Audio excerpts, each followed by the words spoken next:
Bonsoir chers auditeurs et chères auditrices de notre web radio R212, notre auteur Najib Mikou, en sa qualité d'internaute invité, partage son avis et sa réflexion avec vous dans cet article intitulé « Retour à l'heure d'été, une 25e heure de toutes les turbulences, de tous les désagréments ».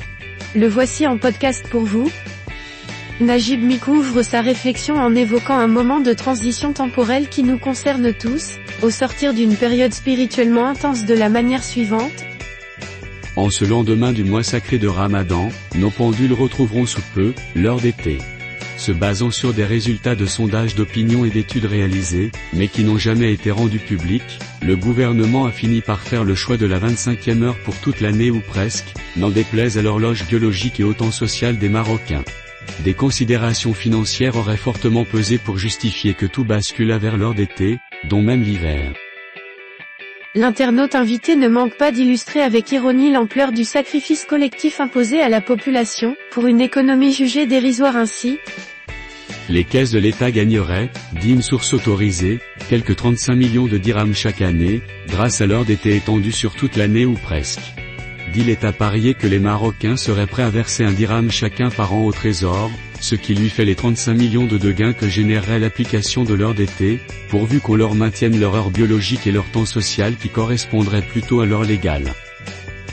Il pousse la critique encore plus loin, en insistant sur le décalage entre l'impact de cette décision sur la société et le bénéfice purement budgétaire qui en résulterait.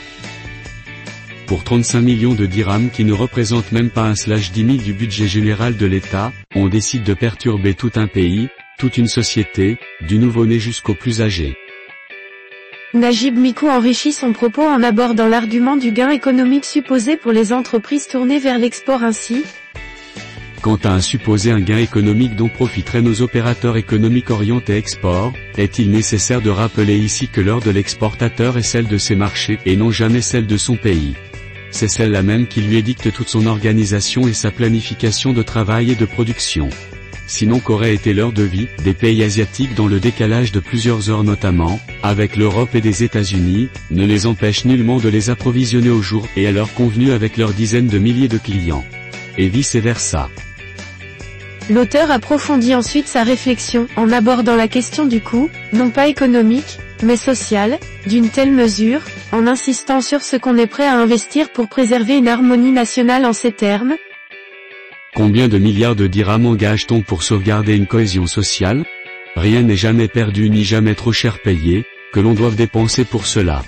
Est-il besoin de rappeler ici qu'il n'y a aucun prix, à la sérénité et à la paisibilité personnelle et collective de nos concitoyens?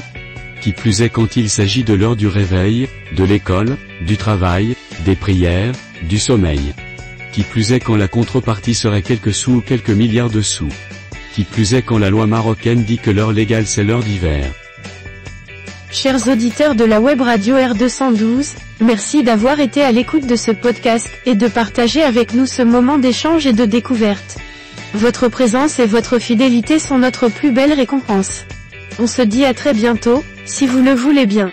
Avec toute notre gratitude, l'équipe de R212,